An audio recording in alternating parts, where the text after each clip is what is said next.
Okay, the last topic we're going to cover in this class is the financial ratios from chapter 13.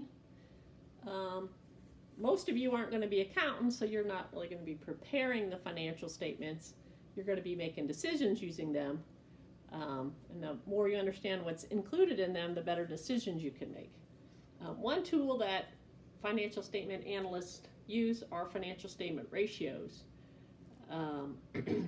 So if someone asked you, the company's accounts receivable increased, is that a good or a bad thing? The answer is really it depends. If a company's sales are growing, you would expect its accounts receivable balance to grow. So that would be a good thing. But if a company's sales are flat and its accounts receivable balance is growing, then that's not very good. That means that they're having a hard time collecting their receivables, probably. They might have to increase in bad debt expense. So the key thing is it's the ratio, it's the trend of sales and the trend of accounts receivable taken together that's important. So a ratio puts those two numbers together, and then we can look at, is the change in this ratio going up or down? And that's kind of what why we use ratios quite often. Analyzing financial statements is really an art. It takes a lot of experience. In a lot of industries, you would use very specific ratios. But these are some very common ratios that are used. So I just want to make sure you understand the tools right now, and then in your other classes, finance classes and other things, you'll get more practice using them. Okay, so on page 642, the list of ratios is broken down into several sections, so I'm going to do 3 separate videos. One thing you want to know about a company that you're analyzing is it profitable? Is it making any money, right? And so that's the first group of ratios that's included in the book. To do these calculations, I'm actually going to use Under Armour from 2014. It's another company in addition to Columbia Sportswear that you're going to do your quiz on. It's another one included in the back of the book. So Under Armour for 2014 is included in Appendix B. I've also scanned in the income statement and the balance sheet and put that under course materials. For those of you who don't have your book, you can still look at those financial statements to see where I got the numbers from this video. Okay, the first profitability ratio included on page 64 is the gross profit percentage. You already know this one, but I'm going to put it on here anyway. And remember, sometimes this is called the gross profit margin percentage, okay, or just the company's margin. We're kind of loose in our terminology often.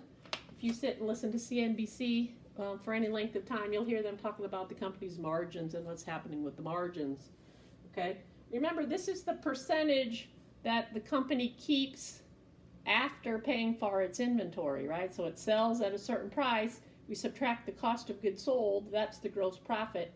So what we're going to take here is the gross profit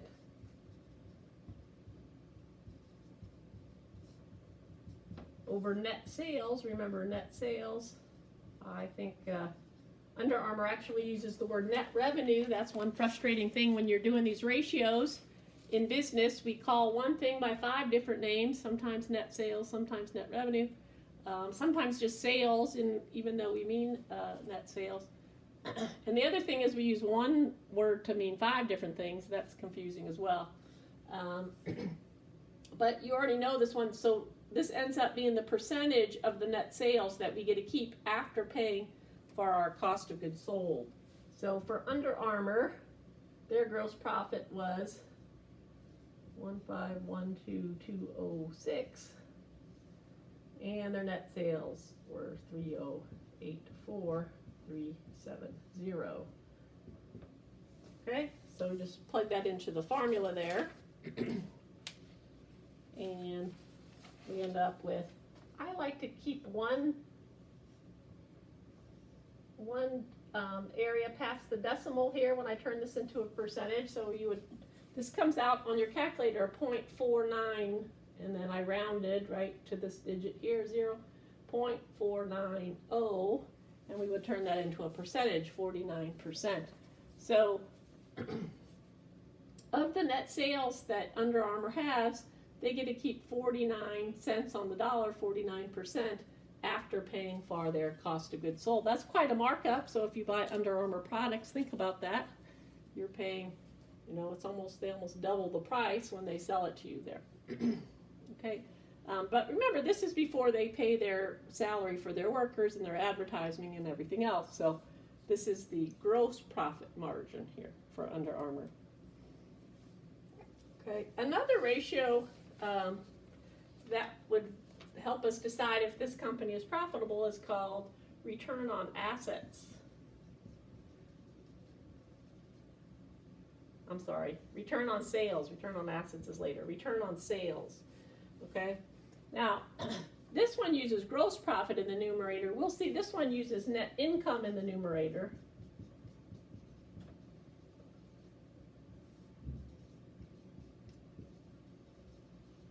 Okay, the return on sales. This basically says for every dollar in sales we have, how much do we get to keep? What percentage do we get to keep after paying all of our expenses? All our operating expenses, all our income tax expense, all our interest expense and everything. So this is on gross profit, and then this is after everything is taken out. Okay. Often in these ratios we use the word return. Think of return as a percentage. Like if I had an average of $100 invested in the bank and they gave me $2 of interest, okay, my return is going to be $2 over 100, or 2%. Okay, so when you use this return in these ratios, think of it this way. That's my return on whatever's in the denominator there. Okay, so return on sales. So for Under Armour, their net income is $208,042. 208,308,470 equals 6.7%. Again, I like that extra decimal place when I turn it into a percentage. That could be significant if that's going from 6.7 to 6.9. That could actually be a significant digit, so I like to include that there. Okay, now this is often called the profit margin. We have two margins. This is the gross profit margin, and this is the profit margin. Again, what percentage do you get to keep after paying for everything? So for every dollar in sales, then 6.7 cents falls to the bottom line. Okay, that's what that means. And well, you're saying, is that good or bad? Okay, you would have to compare that to something, and that's the thing about this ratio analysis. Half the battle is coming up with a good comparison. Okay. One easy comparison would be to do this ratio for the last so many years of the company, let's say the last 3 years, and see what the trend is.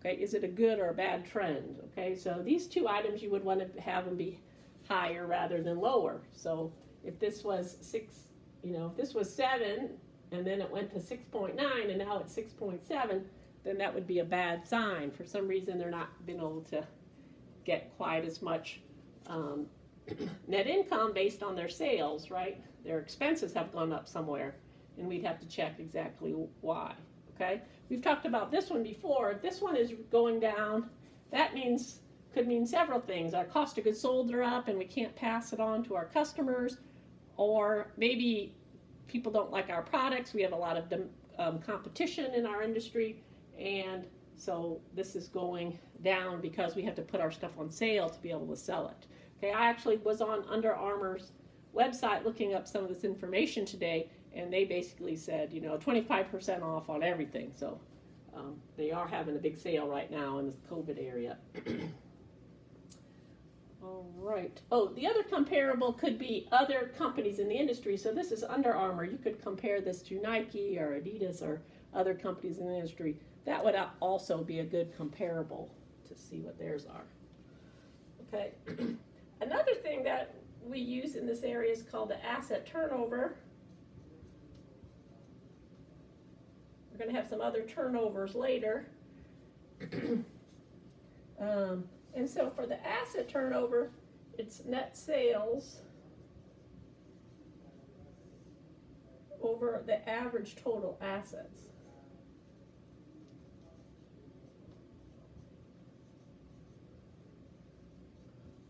Okay, so the idea of the asset turnover is how efficient is the company.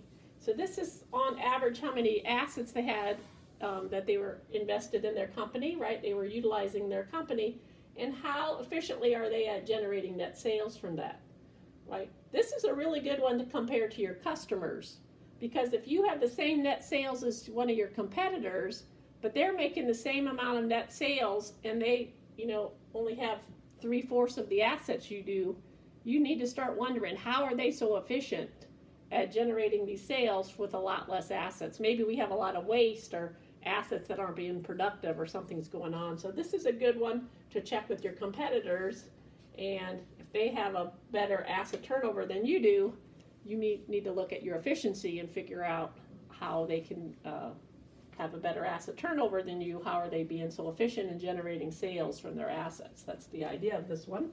Okay. Now, remember, average total assets here. When we do ratios in this class and it calls for an average, we're just going to take the beginning year plus the ending year, the balance at the end of the year, and we're going to divide it by 2. Okay.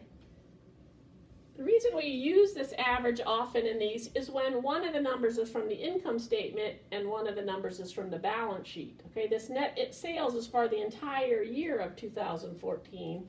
And if you look at the balance sheet, you're just getting that total asset number from the end of the year. Well, your assets could have gone up or down quite a bit during the year.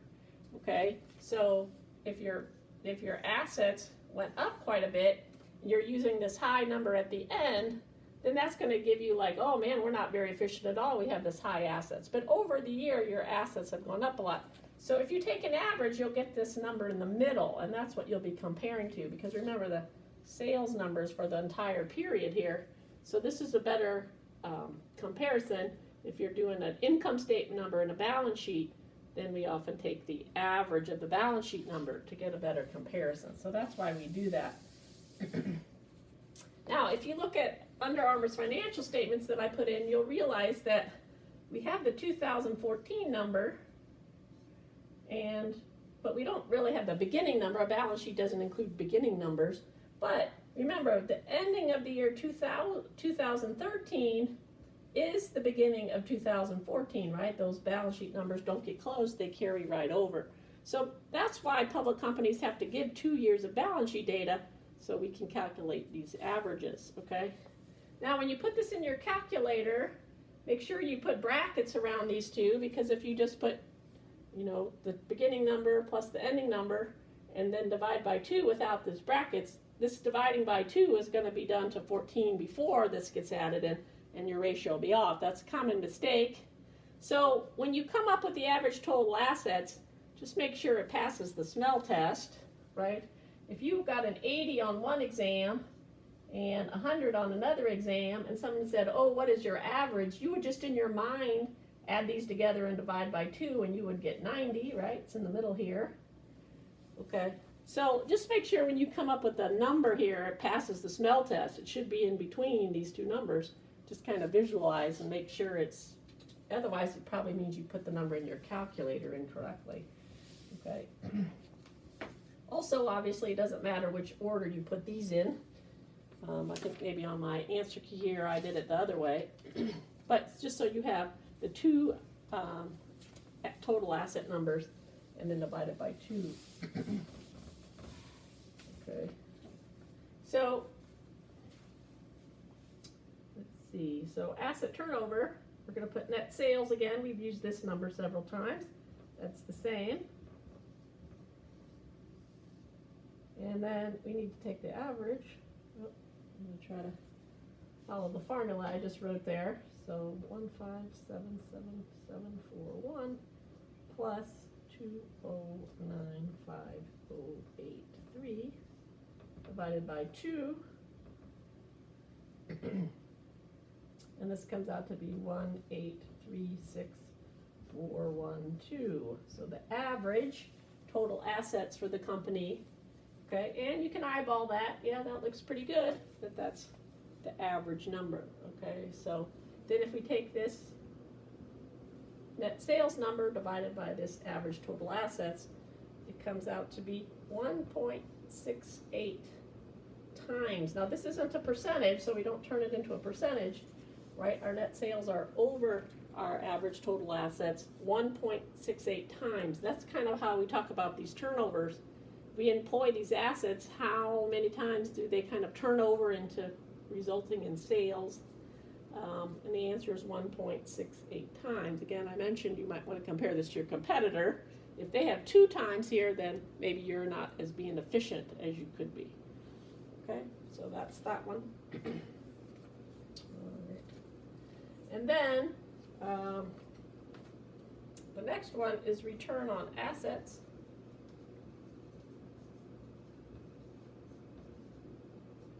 Okay, so remember we already talked about return on sales, and then in this class, when you're doing these ratios, remember I did the bank example, the interest was the return over how much you have invested. Here the return is always net income. You'll notice that was the numerator here.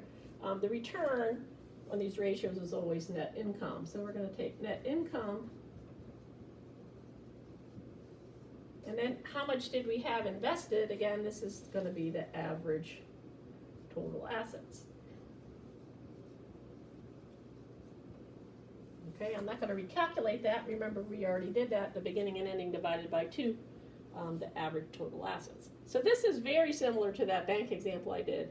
This is how much we had invested, the average total assets, and this is our return. Instead of interest, we have net income when we're running a company. And so this is going to come out to be a percentage. See what our return, kind of like our money invested, think of it that way, right? So 1, 2, 3, 6, 4, 1, 2. I remember I already did the average there. So we have net income over average total assets. This comes out to be 11.3%. Okay. Now that's good. It depends on what you're comparing that to, but think when you put your money in the bank right now, you can't even barely earn 1%. So it's very low. So the fact that we have this business running, we're getting a lot better return on these assets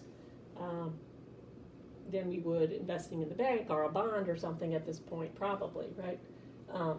Remember, this assumes that all the assets are in the balance sheet. So we had that big discussion about intangible assets, and if you have a lot of self-generated goodwill and other things that aren't recorded on your balance sheet, this might be unusually high because of that. So you have to take that into account when you're doing this calculation. Okay? Now, you probably talked about this in a lot of your other classes. And instead of return on assets, it might have been abbreviated as ROI, return on investments. Okay, I'm going to put that here. Investments. Remind you what the I stands for here. And when you have assets in a company, your total assets is your investment. Okay, so return on assets is another. Sometimes we call that ROI, return on investment. Okay, and in this case, Under Armour's was 11.3%. Okay. Now let's say I'm a shareholder in Under Armour, right? I care how much rate of return they're earning on their total assets, but really I want to care about what rate of return are they generating on the money I have invested. Okay. And theoretically, what a shareholder has invested is the shareholder equity section of the balance sheet, right? Theoretically, I'll explain why I said theoretically in a minute, but this tells you this is all the assets. Some of this is financed with debt and some is financed through the shareholders. This one is going to say, okay, just on the money the shareholders have invested, what is the return? Okay, so this is called return on common stock equity. Okay, now we use common stock here because some companies have preferred stock. That's a whole other class of stock where they get dividends before the common. It's more like a bond. It's like between stock and a bond, and they get a certain amount of dividends before the common shareholders can get any money, and they get a preference in liquidation. Okay. Under Armour and Columbia both, they don't have preferred shares outstanding. So you'll see in the formula here, there's you would subtract the preferred dividends, because that would be the part that goes to preferred shareholders, and we want to just focus on the common stock shareholders here. But neither of these companies have those, so that's a zero when we do the calculations for those two companies. Okay, so the formula here is going to be the net income. Remember, we already mentioned that. That's what we use for our return. That's kind of the income that you get, right, is your net income. But you should take off those preferred stock dividends, because that's the part of the net income not going to the common. But this company doesn't have that, so that's going to be a zero here. We don't have to worry about that. And then, so the denominator here, instead of taking the average total assets, we're going to have the average common stockholders' equity. Okay, this is how much theoretically the common stockholders have invested, and what percentage are they earning on just the money they have invested. Okay, so we're going to have net income here at the top. You already know that number. We've been using that one, 208,042. And then the average beginning ending common stockholders' equity from the balance sheet for this company is, probably keep switching back and forth here. I think this is the beginning number, and then the ending number.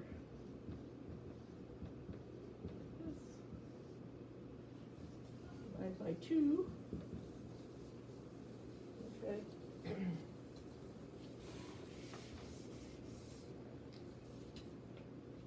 So that comes out to be 208,042 divided by 1201827. Okay, and again, eyeball that. Yeah, that looks like between those two, so that's probably a good average shareholders' equity, and this comes out to be 17.3%. Okay, so this is the return on just the shareholders' amount invested, and this is the average, the total assets. So we can compare these two. This generally is going to be higher. The thing here that's missing is the debt. Obviously, this is total assets, the left side of the balance sheet. This is just the common stockholders' equity on the right side of the balance sheet. So the difference is the debt. The difference between these numbers kind of show the leverage or the debt that a company uses. Okay, so you could have two companies with not very much debt, let's say. Okay, so the common stockholders' equity and the debt, the liabilities. Okay, so here the two numbers would be relatively close. This would be higher because we're using a lower denominator, but not that much lower here. If you had a company that had a whole bunch of debt, not very much equity, then this ratio difference would be really big. Their return on common stockholders' equity would be a very big percentage, because they're using other people's money to make money. The shareholders haven't put very much money in here. This is really the idea of leverage, right? You borrow money and if you can, let's say you borrow money at 5%, if you can earn 11.3% on those assets, okay, then that extra 6.3% goes to the shareholders. So the more debt you have and you're paying a low interest rate and you're generating a higher return, the more you can leverage this percentage to be higher. Okay, we call that leverage. Now, companies were leveraging up before the COVID crisis. They were using their cash to buy back their shares to keep this very low. Okay, they were borrowing money to pay dividends and different things. They were like intentionally increasing this because interest rates were so low, things were going well. They wanted to push up the return to their shareholders. Okay, now the problem is, if you do this, then you have a harder time when the bad thing happens, like the COVID crisis, right? You have so much debt and it's hard to keep paying your debt. If this percentage goes down below that 5% I said, now you're having a hard time just paying your debt, and then companies go bankrupt. So we kind of had such a good, prosperous part before this COVID that companies are not in a very good position because they weren't saving their cash for a rainy day. They were using it to leverage up this way. That's going to probably make it worse for some of these companies. All right, so that's the profitability portion of these ratios. Remember, did the company make any money? Did they make enough money for the amount of assets they have invested? That's something you have to remember when you're doing financial statement analysis is there's no opportunity cost involved here. So when economists do these kind of calculations, they would already have opportunity cost taken out of this net income here. Okay, so for them, break even is you're actually getting a rate of return based on your opportunity cost. For accountants, we don't put the opportunity cost, we don't use this too hard to gauge, so we don't take that out of our net income here. So this 11.3% has to cover the opportunity. It has to be a high enough percentage to make us even do this adventure.